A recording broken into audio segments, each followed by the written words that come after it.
Hello everyone, welcome to the Turning Point Institute. My name is Anamika and I'm going to teach you 10th class chemistry. And the very first chapter is acid, base and salts.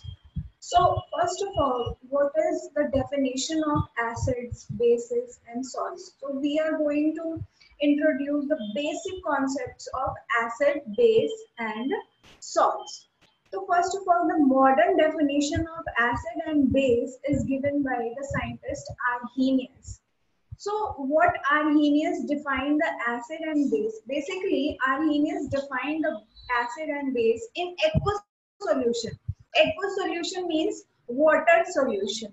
So he defines an acid is any substance which increases the amount of hydrogen ion. Hydrogen ion is H plus ion in aqueous solution are called acids. And similarly, he defines bases as well, any substance which increases the amount of hydroxide ion. Hydroxide ion means OH minus ion in aqueous solution are called bases.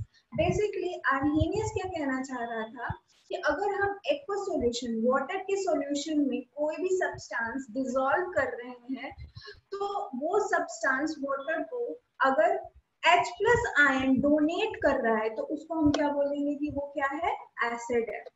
अगर कोई substance aqueous solution में dissolve होने के बाद OH minus ion water को donate कर रहा है तो उस सब्सटेंस को हम क्या बोलेंगे कि वो क्या है, बेस है.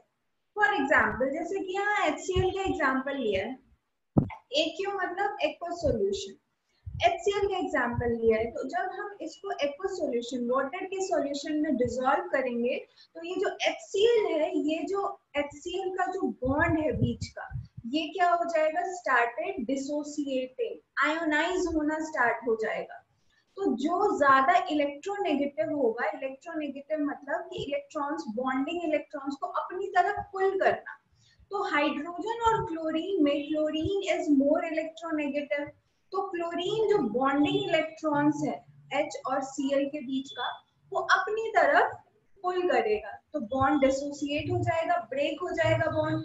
तो हाइड्रोजन के पास तो कोई इलेक्ट्रॉन बचेगा नहीं, क्योंकि बॉन्डिंग इलेक्ट्रॉन्स किस पे शिफ्ट हो जाएंगे, क्लोरीन पे. तो क्लोरीन पे आ जाएगा नेगेटिव चार्ज और हाइड्रोजन पे positive charge, which is called protons. H plus को हम क्या बोलते हैं, प्रोटॉन्स बोलते हैं, और हाइड्रोजन आयन भी बोलते हैं. तो देखो एक्वस सॉल्यूशन में क्या फॉर्मेशन हुआ, H प्लस आयन. तो कोई भी सब्सटेंस जो एक्वस सॉल्यूशन में हाइड्रोजन आयन का अमाउंट जो है, नंबर ऑफ हाइड्रोजन आयंस को बढ़ा रहा है, तो उस सब्सटेंस को हम क्या बोलेंगे, वो कैसा है, एसिडिक नेचर का है. सेम एग्जांपल NaOH कर लिया. NaOH में भी सेम यही है. देखो आयनिक बॉन्ड है सोडियम और ऑक्सीजन के बीच में. आयनिक बॉन्ड तो डिसोसिएट होता है एक्वस सॉल्यूशन में, आयोनाइज हो जाता है. मेटल के ऊपर पॉजिटिव चार्ज, नॉन मेटल के ऊपर नेगेटिव चार्ज. तो वो जो बॉन्ड है Na और ऑक्सीजन का, वो ब्रेक हो जाएगा. और सोडियम मेटल है तो मेटल के ऊपर positive charge, oxygen non metal है तो ऑक्सीजन के ऊपर नेगेटिव चार्ज. तो देखो क्या मिल रहा है, OH negative ions, hydroxide ions. Hydroxide ions क्या है हमारे, बेसिक इन नेचर. मतलब हम क्या बोलेंगे, कोई भी सब्सटेंस जो एक्वस सॉल्यूशन में हाइड्रोक्साइड आयन के नंबर्स को, अमाउंट्स को बढ़ा रहा है, वो सब्सटेंस कैसा है, हमारा बेसिक है. यहाँ तक क्लियर है. आप पॉज करके एक बारी जो कुछ क्वेश्चंस है इसी से रिलेटेड, ये आपको एक बार वीडियो पॉज करो, और ये क्वेश्चंस जो है इसमें प्रॉपर्टीज भी सामने आएंगी कि एसिड है कोई सब्सटेंस तो उसकी क्या प्रॉपर्टीज है, अगर कोई सब्सटेंस बेसिक है तो उसकी क्या प्रॉपर्टीज है. इस क्वेश्चंस के ही थ्रू आपको पता लग जाएगा. जैसे पहला क्वेश्चन है, Anu adds water to a substance X. X कोई सब्सटेंस है जिसमें अनु ने क्या किया, वाटर पोर कर दिया. The substance gives hydrogen ions in water. Okay, तो अब बताना है कि व्हाट इज X, X क्या है. तो अब देखो X में जब हमने वाटर ऐड किया तो X क्या दे रहा है वाटर को? H plus ions, hydrogen ions. और हाइड्रोजन आयंस कौन देता है? एसिड। ठीक है, तो हमारा आंसर क्या हो जाएगा? एसिड हो जाएगा। इसको हम कैसे लिख सकते हैं? Which gives H plus ions in water। ठीक है, और बेस क्या होता है? Which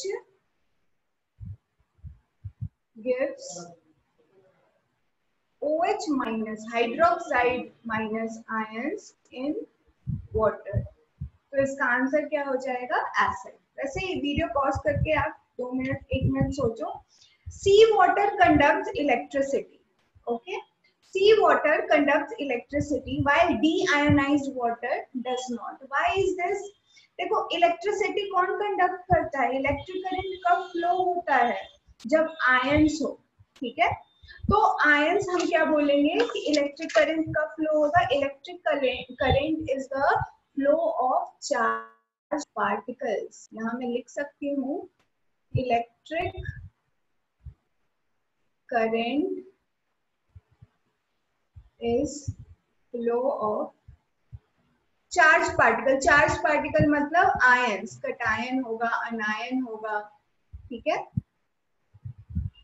and we know that sea water, अभी हमने देखा sea water contains ions, है ना? ions है उसके पास, तो ये क्या करेगा? ions, so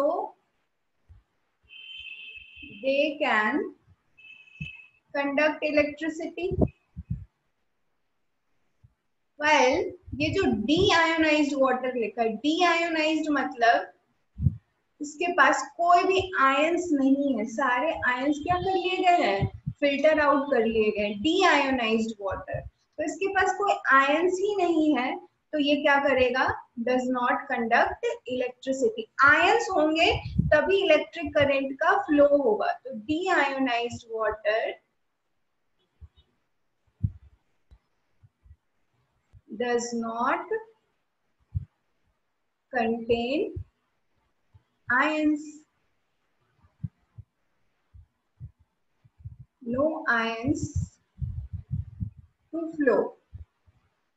तो क्या होगा? ये डीआयोनाइज्ड वाटर कंडक्ट नहीं करेगा इलेक्ट्रिसिटी। ठीक है, तो ये एक प्रॉपर्टी भी सामने आ गई एसिड और बेस की। हम लिख सकते हैं एसिड्स एंड बेसिस जो हमें क्या दे रहे हैं? In aqueous solution, not particular acid और base. aqueous solution of acid and aqueous solution of bases furnish iron। अब उनके पास आयन है तो they can conduct electricity। तो यहाँ मैं लिख सकती हूँ एक प्रॉपर्टी हो गई, है ना, that aqueous solution of acid and aqueous solution of base can conduct electricity। तो ये एक प्रॉपर्टी सामने आ गई एसिड और बेस की। ठीक है, नेक्स्ट देखो, नेक्स्ट क्वेश्चन क्या है? नेक्स्ट क्वेश्चन बताओ क्या है? बीकर ए है कोई जिसमें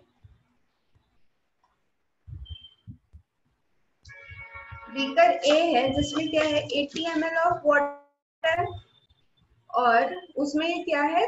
30 ml ऑफ H2SO4 है। ठीक है, और बीकर बी है जिसमें 60 ml ऑफ वाटर है एंड 50 ml ऑफ HCl है। तो हमें बताना है in which beaker the amount of hydrogen ion is more. अब देखो HCl कितना है बीकर ए में? 30 ml है। HCl डिसोसिएट कैसे होगा? HCl H plus Cl minus. तो इसका जो वॉल्यूम है 30 ml, आफ्टर डिसोसिएशन ये दोनों आयंस अलग हो गए। वॉल्यूम तो सेम ही होगा ना डिसोसिएट होने के बाद। ये भी कितना होगा 30 ml और ये भी 30 ml, ठीक है। और दूसरा बीकर है HCl का, वो भी ऐसे ही डिसोसिएट होगा वाटर में H plus and Cl minus. ये कितना है 50 ml है, तो ये भी कितना बनेगा 50 ml 50 ml। अब बताओ amount of H plus ion किस बीकर में ज्यादा है, बीकर बी में। डिसोसिएट होने के बाद जिसकी वॉल्यूम HCl की वॉल्यूम अगर ज्यादा होगी, अमाउंट ज्यादा होगा, तो H प्लस भी उतना ही वाटर को वो फर्निश करेगा, वाटर में उतना ही H प्लस बनेगा। तो कितना हो गया, ऊपर वाले में 30 ml था, नीचे वाले में 25 ml है। तो आंसर क्या हो जाएगा, answer is beaker B. Clear है यहाँ तक कैसे करना है, ठीक है। तो ये कुछ इंट्रोडक्शन थी एसिड और बेस की, बेसिक चीजें थी जो अकॉर्डिंग टू आर्हीनियस पता होना चाहिए। अब नेक्स्ट क्या है, नेक्स्ट क्या है आपको लिमिटेशन है एक आर्हीनियस की। आर्हीनियस की लिमिटेशन क्या है, एसिड और बेस उसने क्या किया, सिर्फ एक्वस सॉल्यूशन में डिफाइन किया है। अब ऐसा तो हो नहीं सकता कि बहुत सारे हमारे पास केमिकल सब्सटेंसेस है, सबको हम एक्वस सॉल्यूशन में नहीं डिफाइन कर सकते एसिड और बेस में, क्योंकि सबके पास हाइड्रोजन नहीं होगा या सबके पास हाइड्रोक्साइड आयन नहीं होगा। तो क्या वो एसिड और बेस नहीं होंगे, होंगे, लेकिन फिर डेफिनेशन चेंज हो जाती है। आर्हीनियस का लिमिटेशन यही है कि उसने क्या किया, सब्सटेंस को सिर्फ एक्वस सॉल्यूशन में ही डिफाइन किया है, किसी और वाटर किसी और सॉल्वेंट में डिफाइन नहीं किया है। तो उसके लिए बाकी आगे फर्दर और भी थ्योरीज है, जैसे लुईस एसिड बेस थ्योरी है, ब्रॉन्स्टेड एंड लॉरी थ्योरी है, तो वो आपको आगे फर्दर पढ़ना है। अभी आपको बेसिक में Arrhenius the modern definition of acid and base ये पढ़ना था। That we all are clear with this. Now next क्या है, हमें पढ़ना है strength of acid and base. Strength मतलब, स्ट्रेंथ एक रिलेटिव टर्म है। रिलेटिव टर्म क्या होता है कि अगर मेरे पास दो एसिड है, तो अब मुझे पता करना है कि कौन सा एसिड ज्यादा स्ट्रॉन्गर है। स्ट्रेंथ क्या है, रिलेटिव टर्म है, हम एक के रिस्पेक्ट में दूसरे की बात कर रहे हैं, रेफरेंस ले रहे हैं एक एसिड को या किसी भी एक एसिड को। हमें 3-4 एसिड गिवन है, हमें बताना है कि कौन सा स्ट्रॉन्गर है, कौन सा वीकर एसिड है। तब हम क्या बोलते हैं, स्ट्रेंथ क्या है एसिड की, कौन सा स्ट्रॉन्गर है, कौन सा वीक एसिड। तो first of all we have to define strong acid क्या होते हैं, वीक एसिड क्या होते हैं, स्ट्रॉन्ग बेस क्या होते हैं, वीक बेस क्या होते हैं। तो first of all the first one is strong acid. Strong acid किसको बोलेंगे, any acid which undergo complete dissociation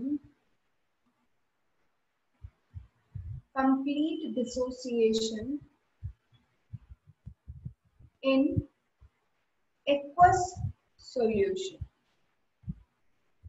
complete dissociation का मतलब क्या है, हमारे पास कोई एसिड है, लेट्स से HCl ही है, ठीक है। एक्वस सॉल्यूशन में हमने इसको डिसॉल्व किया तो आयोनाइज हो जाएगा ये H प्लस और Cl माइनस में। क्लियर यहाँ तक, ये तो हमने पहले भी पढ़ा। मान लो कि HCl का हमने 30 मॉलिक्यूल लिया था, 30 मॉलिक्यूल्स ऑफ HCl हमने वाटर में डिसॉल्व किया। अब देखो ये भी कितना बनना चाहिए, 30 और 30, इसको ही बोलते हैं complete dissociation. HCl completely dissociate हो गया, कंप्लीटली आयोनाइज हो गया। मतलब अगर मैंने 30 मॉलिक्यूल ऑफ HCl लिया है तो हमें H प्लस के कितने आए, 30, ठीक है, और Cl माइनस के भी 30 आयंस मिल रहे हैं। तो इसको बोलते हैं कंप्लीटली डिसोसिएट हो जाना इन एक्वस सॉल्यूशन, ठीक है। यहाँ तक क्लियर है। दूसरा है वीक एसिड। वीक एसिड क्या होगा फिर, वीक एसिड होगा any acid which undergo partial dissociation dissociation in water या aqueous solution, तो इसको हम क्या बोलेंगे, इसको क्या बोलेंगे, वीक एसिड। जैसे एग्जांपल है एसिटिक एसिड, विनेगर का एग्जांपल है, ठीक है,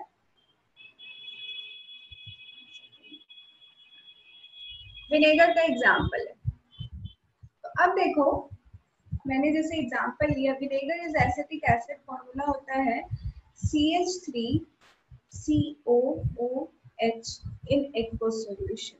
यहाँ भी आयोनाइज हो जाएगा किसमें, एसिटेट आयन में, CH3COO नेगेटिव और H+ आयंस।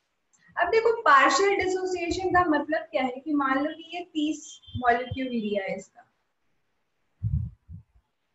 30 मॉलिक्यूल्स लिए और एक्वस सॉल्यूशन में डिसॉल्व किया। अब देखो ये जो एसिटेट आयन है, इसका जो नेगेटिव चार्ज है विच इज वेरी अनस्टेबल, तो ये क्या करता है, इतना ज्यादा अनस्टेबल है कि H+ के साथ वापस से कंबाइन होके हमें क्या मिल जाता है, CH3COOH। मतलब कंप्लीटली आयोनाइज नहीं हो रहा, ये अपनी अनस्टेबिलिटी की वजह से H+ के साथ कंबाइन होके वापस से एसिटिक एसिड बना रहा है इन वाटर। तो हो सकता है आफ्टर सम टाइम हमने देखा कि एसिटिक एसिड के वाटर में कितने मॉलिक्यूल्स मिल रहे हैं, 28 मॉलिक्यूल्स, लेट्स से 28 मॉलिक्यूल्स मिल रहे हैं। तो सिर्फ 2 मॉलिक्यूल्स एसिटिक एसिड के ऐसे हैं जो आयोनाइज हुए होंगे, है ना, 2 मॉलिक्यूल्स इसके और 2 मॉलिक्यूल्स H+ के। इसको क्या बोलते हैं, पार्शियली डिसोसिएट होना, कंप्लीटली नहीं हुआ। कंप्लीटली होता तो जैसे ये 30 मॉलिक्यूल्स थे एसिटिक एसिड के, वाटर में आयोनाइज होने के बाद हमें क्या मिलता, H+ का 30 मॉलिक्यूल्स मिलता। बट अब हम क्या कह रहे हैं कि पार्शियल डिसोसिएशन हो रही है। पार्शियल डिसोसिएशन मतलब कि अपनी अनस्टेबिलिटी के कारण रिवर्सिबल रिएक्शन हो जाएगी, अनस्टेबल है, H+ के साथ वापस कंबाइन होकर एसिटिक एसिड बना लेगा वाटर में ही। आफ्टर सम टाइम जब हमने इसको स्टडी किया तो क्या मिला, 28 मॉलिक्यूल्स थे एसिटिक एसिड के इन वाटर। तो टोटल 30 थे, 28 तो एसिटिक एसिड के ऐसे ही पड़े हुए, तो कितने आयोनाइज हुए होंगे, सिर्फ 2 मॉलिक्यूल्स। तो हमें कितने मिल रहे हैं H+ आयन, सिर्फ 2 मॉलिक्यूल्स। तो ऐसे एसिड जो पार्शियली डिसोसिएट होते हैं इन एक्वस सॉल्यूशन, उसको हम क्या बोलेंगे, वो क्या है, वीक एसिड है। क्लियर है यहाँ तक। वैसे ही सेम होगा स्ट्रॉन्ग बेस और स्ट्रॉन्ग वीक बेस के लिए। स्ट्रॉन्ग बेस के लिए हम क्या बोलेंगे, any acid which undergo complete dissociation in aqueous solution. Example जैसे NaOH ले लिया।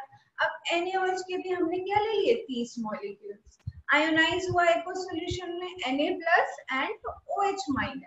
अब कंप्लीट डिसोसिएशन कब होगा, जब NaOH 30 मॉलिक्यूल जो है कंप्लीटली आयोनाइज होकर क्या दे, 30 molecules of hydroxide ion in aqueous solution. तो हम उस बेस को क्या बोलेंगे, वो कैसा बेस है, स्ट्रॉन्ग बेस है। वीक बेस कैसा होगा, any base which undergo partial dissociation in aqueous solution. Example जैसे इसका है अमोनियम हाइड्रोक्साइड। अमोनियम हाइड्रोक्साइड लिया, उसको एक्वस सॉल्यूशन में डिसॉल्व किया, सेम यही कंडीशन है जैसे एसिटिक एसिड का है। वो किसमें डिसोसिएट होगा, NH4+ और OH- में।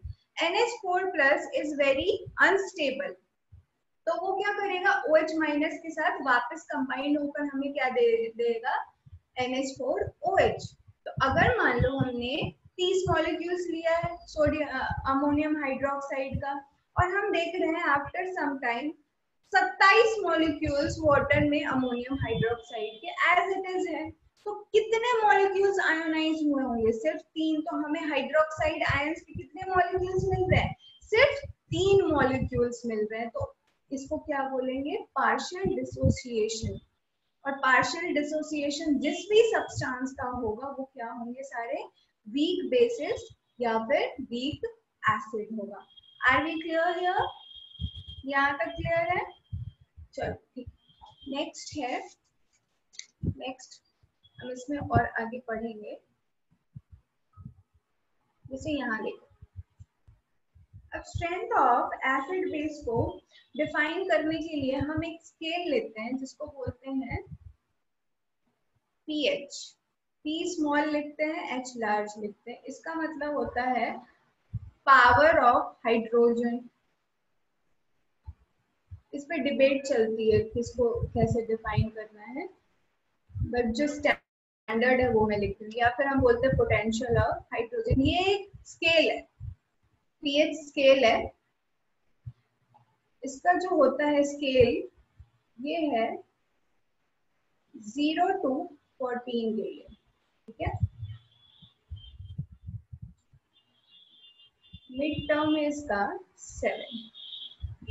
7 अगर पीएच है किसी भी सॉल्यूशन का तो उसको क्या बोलेंगे, कैसा है, न्यूट्रल है, न्यूट्रल सॉल्यूशन है, ठीक है। अगर 0 to 7 के बीच में अगर किसी सॉल्यूशन का पीएच आ रहा है मेजर करने के बाद, 0 to 7 के बीच में आएगा तो उसको हम क्या बोलेंगे, सॉल्यूशन कैसा है, एसिडिक है, ठीक है। और अगर 7 to 14 में आएगा, 7 to 14 में आएगा तो उसको क्या बोलेंगे, सॉल्यूशन कैसा है, बेसिक है। 0 to 7 के बीच में आया तो सॉल्यूशन कैसा होगा, एसिडिक।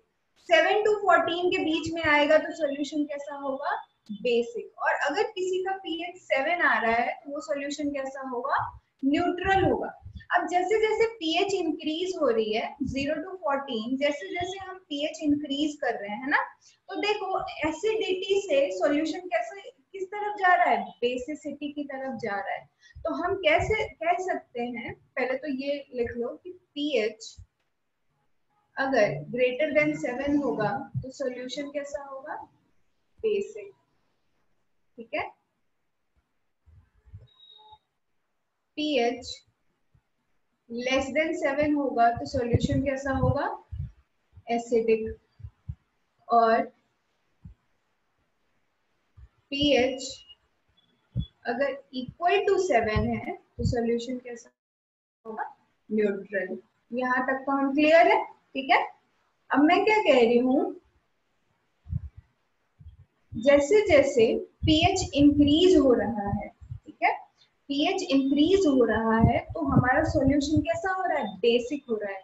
मतलब ये जो एंड है, 0 वाला जो एंड है, ये कैसा होगा,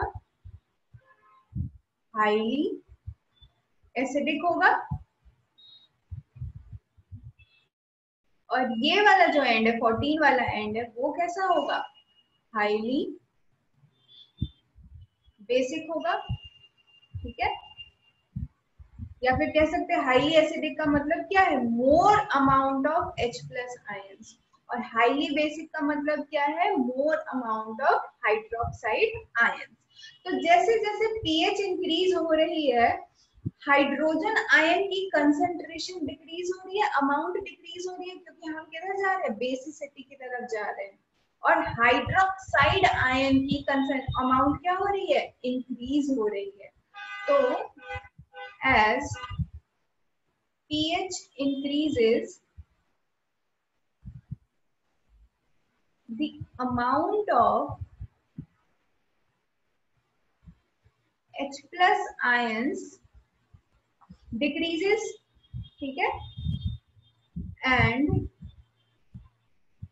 the amount of OH minus ions, hydroxide ions increases, ठीक है। जैसे जैसे पीएच बढ़ रही है हम एसिडिटी से बेसिसिटी की तरफ जा रहे हैं। तो एसिडिटी क्या होती है, H प्लस आयंस का कंसेंट्रेशन अमाउंट ज्यादा होना, बेसिसिटी मतलब हाइड्रोक्साइड आयन का अमाउंट ज्यादा होना। अब पीएच इंक्रीज हो रही है, सॉल्यूशन एसिड से बेस की तरफ जा रहा है, तो क्या हो रहा होगा, amount of H plus ion decrease हो रहा होगा। तभी तो एसिड से बेस की तरफ जा रहा है सॉल्यूशन, है ना। और बेस की तरफ क्यों जा रहा है, क्योंकि अमाउंट ऑफ हाइड्रोक्साइड आयन क्या हो रहा होगा, इंक्रीज हो रहा होगा। अब मैं कहूँ कि कोई सॉल्यूशन है जिसका जो पीएच है वो 3 से चेंज हो गया पीएच 5 में, ठीक है। कोई ए सॉल्यूशन है जिसका पीएच 3 था, अब चेंज हो गया 5 में, तो तो उसमें बताना है कि amount of amount of H+ ion बढ़ रहा है या कम हो रहा है। देखो pH इंक्रीज हो रही है 3 to 5, pH बढ़ रही है। तो जैसे जैसे pH इंक्रीज होगा तो अमाउंट ऑफ H+ आयन क्या होगा, डिक्रीजेस। यहां तक क्लियर है? Are we clear here? ठीक है, चलो अब इन एवरीडे लाइफ, अगर हम एवरीडे लाइफ की बात करें तो हमारा जो सब्सटेंस है जो हम खाते हैं पीते हैं, कुछ एसिड होता है कुछ बेस होता है। ठीक है, जैसे कि फ्रूट्स हो गए, लेमन हो गया, ऑरेंज जूस हो गया, ये सारे क्या है, सार एंड टेस्ट है। तो जितने भी सब्सटेंस जो सार एंड टेस्ट है उसका मतलब क्या है, वो एसिडिक है। और जितने भी सब्सटेंस जो बिटर एंड टेस्ट है वो क्या हो गए, सारे बेसिक हो गए। ठीक है, बेस का एग्जांपल जैसे हम सोप यूज करते हैं, डिटर्जेंट यूज करते हैं ना, क्लीनिंग के लिए जो यूज करते हैं, ये सारे क्या अमोनिया के जो भी सॉल्यूशन होंगे ये सारे बेस है जो हम घर में डेली लाइफ में हम यूज करते हैं। But I really don't recommend eating or drinking anything that is either highly acidic or highly basic. The reason is that things that are at extreme pH scale, because they are so reactive, they can damage your cells, even they can kill you. तो हम जब भी कोई चीज खाते हैं या पीते हैं उसका जो pH का रेंज होता है वो मिडिल रेंज होता है, 4 to 5, 7 to 8 ऐसे। जैसे हमारा ह्यूमन का जो ब्लड है उसका पीएच क्या है, 7.4, विच इज न्यूट्रल। अगर पीएच इंक्रीज या डिक्रीज हो गई तो हमें प्रॉब्लम क्या होती है, एसिडोसिस की, एल्कलोसिस की, ये सारी प्रॉब्लम होती है, which is not good.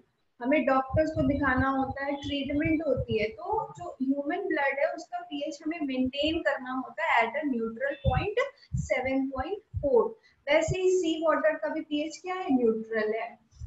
Milk है उसका पीएच क्या है, न्यूट्रल है। तो कुछ चीजें जो है जो हम मिडिल रेंज में ही यूज करते हैं पीएच का, ताकि हमारे जो ह्यूमन बॉडी को है उसको इफेक्ट ना हो।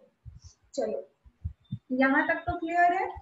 अब नेक्स्ट है कि अगर मैं बात करूं यही स्ट्रेंथ की, अभी तक हम अमाउंट में बात कर रहे थे, H+ का अमाउंट का बात कर रहे थे कि कितने नंबर ऑफ H+ आयंस है ना, अमाउंट की बात कर रहे थे। अब हम बात करेंगे strength of solution versus concentration. What is concentration, होती क्या है? कंसंट्रेशन को अगर मैं डिफाइन करूं तो concentration is amount of H+ ions for acid or amount of OH- ions for base divided by volume of solution, जो solution बनेगा वाटर में ऐड करने के बाद। ठीक है, या फिर हम इसको ऐसे भी लिख सकते हैं, और amount of OH- for base OH- ions divided by volume of solution.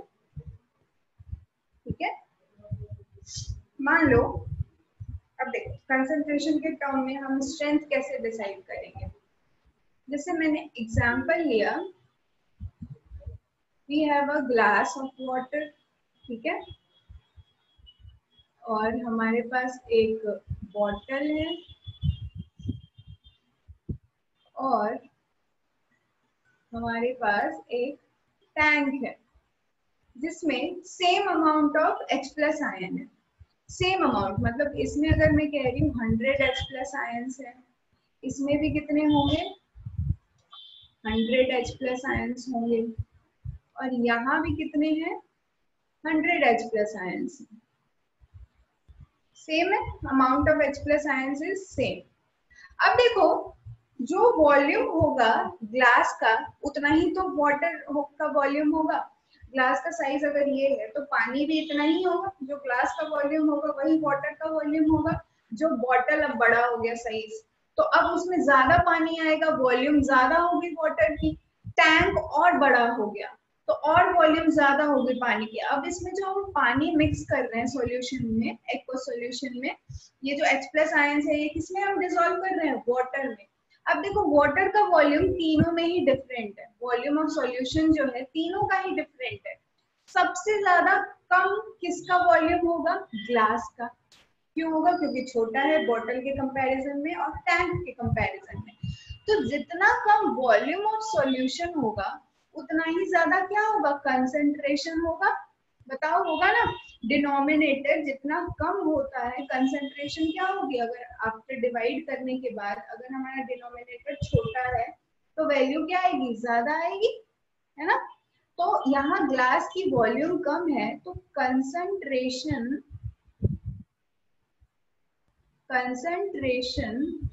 Of H plus ions जो होगा वो क्या होगा? Is more. लिख सकते हैं, है ना? वॉल्यूम कम है। अब देखो हम रिस्पेक्ट में बात करेंगे। अब बॉटल है, ग्लास से तो वॉल्यूम ज्यादा है इसका, लेकिन टैंक से इसका वॉल्यूम क्या है? कम है। मिडिल में आ गया बॉटल, तो इसको हम बोल सकते हैं कि lesser concentration of H plus ions. ठीक है। अब जब टैंक पे आ गया, अब टैंक का वॉल्यूम बहुत ज्यादा है तो बॉटल और ग्लास के रिस्पेक्ट में इसका कंसंट्रेशन क्या होगा? लीस्ट। तो कह सकते हैं least concentration of H plus ions. Are we clear here? मैंने क्या बोला? Amount of H plus ion तीनों में सेम है, 100 H plus 100 H plus and 100 H plus. अब हम वाटर में इसको पोर कर रहे हैं तो ग्लास छोटा है, पानी कम होगा। बॉटल ग्लास से बड़ा है तो थोड़ा पानी ज्यादा होगा, और टैंक का बहुत बड़ा होता है तो इन दोनों से तो बहुत ज्यादा पानी होगा। वॉल्यूम तीनों की अलग अलग है। जिसका वॉल्यूम कम होगा सॉल्यूशन का, उसका कंसंट्रेशन क्या होगा? ज्यादा होगा। तो ग्लास का जो है concentration of H plus ions ज्यादा है। बॉटल का ग्लास से तो कम होगा concentration of H plus ions, लेकिन टैंक से ज्यादा होगा। और टैंक का इन दोनों से ही कम होगा क्योंकि वॉल्यूम क्या है? बहुत ज्यादा है। तो कंसंट्रेशन जो H प्लस आयंस की होगी वो क्या होगी? लीस्ट होगी। तो मोर H प्लस होना मतलब ये क्या हो जाएगा? Strong acid. H प्लस का अमाउंट ज्यादा होना, कंसंट्रेशन ज्यादा। अब अमाउंट की बात नहीं कर रहे, कंसंट्रेशन की बात कर रहे हैं। तो ग्लास में जो H प्लस आयंस हमने जो पोर किया है सेम, वो क्या होगा? मोर एसिडिक होगा। ये क्या होगा? Lesser acidic. और ये वाला क्या हो जाएगा? Least acidic. जिसमें H प्लस का कंसंट्रेशन ज्यादा है वो क्या होगा? More acidic. जिसमें कम है लेसर एसिडिक। जिसमें लीस्ट है वो लीस्ट एसिडिक। तो हम कह सकते हैं concentration of H plus ions, concentration of H plus ions अगर इंक्रीज कर रहा है तो एसिडिटी भी क्या होगी? इंक्रीज होगी। सेम बेस के लिए है। अगर हम कहें कि concentration of OH minus ions increases, मतलब बेसिसिटी क्या होगी? उसकी इंक्रीज होगी। Are we clear? अब ऐसे समझो, अब ये है ग्लास है, बॉटल है, टैंक है, इसमें अलग अलग वॉल्यूम का वाटर है। अब मैंने सेम 1 स्पून शुगर डाल दिया, तीनों में सेम अमाउंट 1 स्पून शुगर डाल दिया, ग्लास में डिजोल्व किया, उसको पिया, टेस्ट क्या आएगा? थोड़ा स्वीट आएगा। बॉटल में डाल दिया, थोड़ा कम स्वीट हो जाएगा ना, क्योंकि अब वॉल्यूम ज्यादा है और हमने सिर्फ 1 चम्मच चीनी डाली है, तो उसकी जो स्वीटनेस है वो थोड़ी कम हो जाएगी एज कंपेयर टू ग्लास। अब टैंक में 1 चम्मच शुगर डाला है, 1 ही चम्मच, सेम अमाउंट, तो कुछ टेस्ट भी नहीं आएगा क्योंकि अब वॉल्यूम बहुत ज्यादा है वाटर का। तो जैसे जैसे देखो वॉल्यूम बढ़ रहा है, स्वीटनेस क्या हो रही है? कम हो रही है। वैसे ही क्या कह रही हूँ, यहाँ जैसे जैसे वॉल्यूम बढ़ रहा है H प्लस का जो अमाउंट है वो क्या हो रहा है? धीरे धीरे कम हो रहा है। तो जैसे अमाउंट ऑफ H प्लस कम होगा, एसिडिटी भी क्या होगी? कम होती जाएगी। क्लियर यहाँ तक? चलो ठीक है। अब कुछ क्वेश्चंस करेंगे हम। आप वीडियो पॉज करके आप ये क्वेश्चंस आप कर सकते हो। Okay?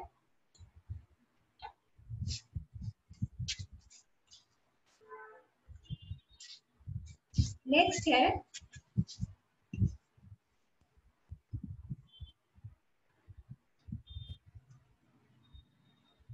पहला क्वेश्चन, अगर मैं लिखूं यहाँ पे, मैं कह रही हूँ when pH of orange juice increases from 3 to 5.5, the concentration of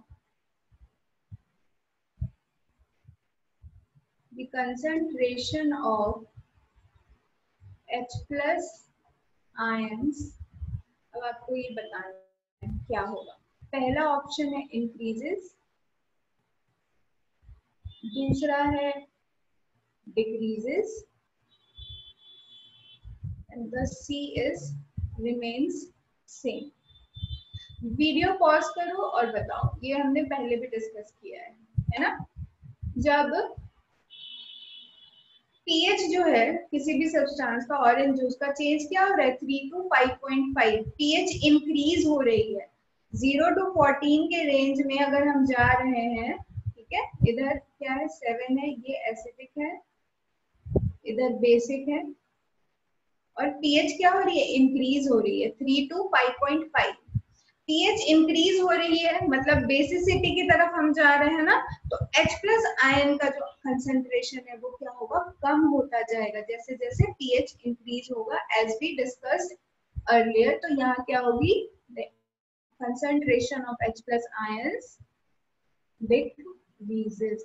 correct option is B. Clear है। नेक्स्ट है दूसरा क्वेश्चन है, एक कोई pH of A is 11 and pH of B है is 8.5. Compared to B,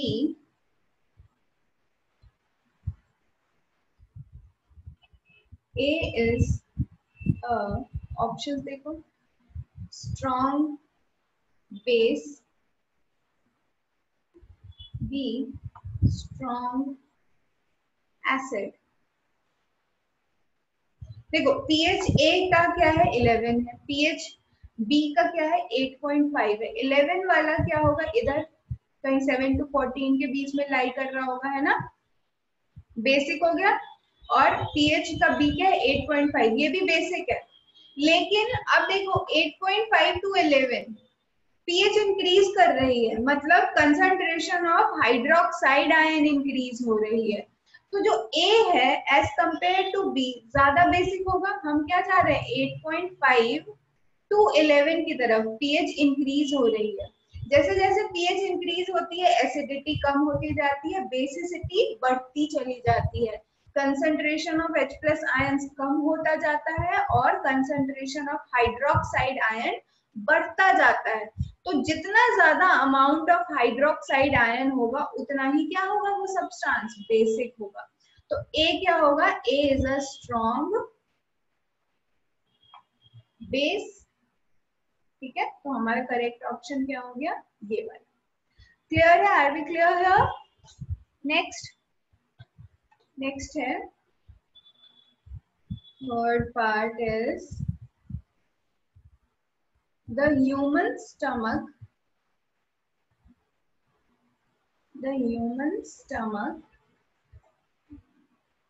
needs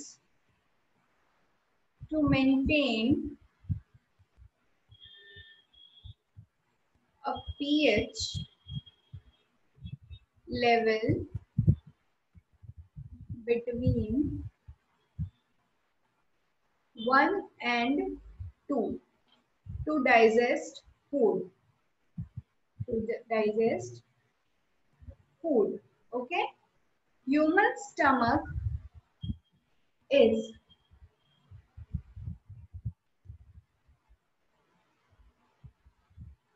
options हैं A acidic, B basic. Human stomach है, ठीक है।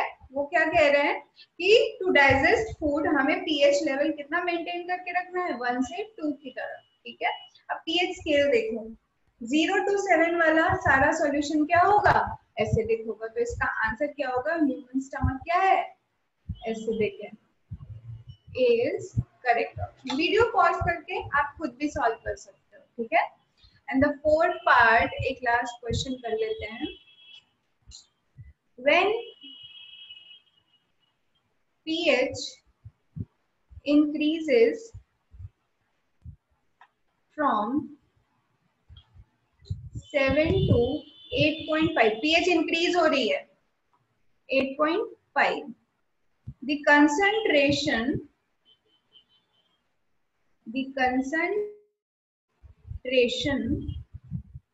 of hydroxide ion, OH minus ion, A increases, B decreases। Pause करके सोचो,